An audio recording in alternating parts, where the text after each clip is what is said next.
going to look at an application in coordinate geometry for one of the relationships we looked at yesterday, that being the tan one, tan plus tan on 1 minus tan tan, as you will recall. So here's our number plane. I've got one line, which creatively I've called L1, and it makes an angle of theta 1 with the x-axis. And you may remember we had a way of finding slope using the angle. Slope was just the tan of that angle. So line 1 will have a slope of tan theta 1. And then I've got a second line. Amazingly, I came up with the name L2 for the second line. It makes an angle theta 2 with the x-axis, so it will have a slope of tan theta 2. So what we're able to do then is, using our idea yesterday, combined with this idea that slope's equal to tan theta, is we can actually find the angle between the two lines without actually having to find these particular angles. We just use the slopes of the line. Okay? So that angle there, alpha, is what I'm trying to find. Now, we can do a bit of coordinate geometry, not coordinate geometry, Euclidean geometry. Theta 1 would be the exterior angle of that triangle I've created there. So it'll be alpha plus theta 2. So alpha is the one I'm trying to find. It would be theta 1 minus theta 2.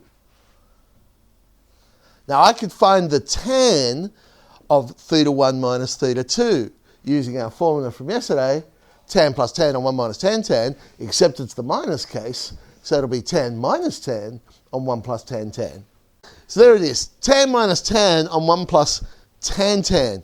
However, we know tan theta 1 is the slope of the first line, and tan theta 2 is the slope of the second line.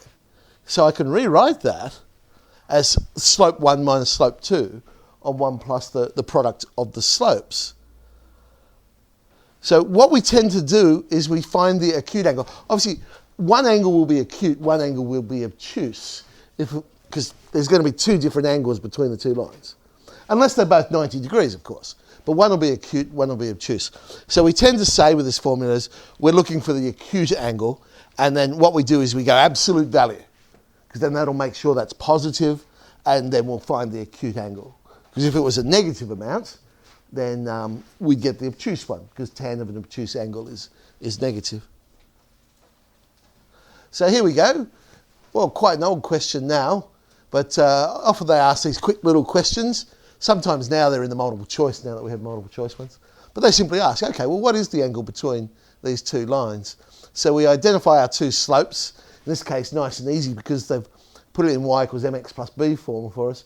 So one slope is 2, the other slope is a third. And so tan minus tan, although in this case it's slope minus slope, on 1 plus slope slope. We get 1 plus 2 times a third, which eventually tidies up. Oh, 1. Oh, it's one of our exact values. Tan of alpha is 1, therefore alpha is 45 degrees. This one came from the 2005 paper. A little bit more involved, this one. This time they've told us the angle is, by an amazing coincidence, 45 degrees. And we've got the slope of 1. We've got to find the other possibilities. So one line is y equals 3x plus 5. The other one's y equals mx plus 4. What could the slope of this other line be?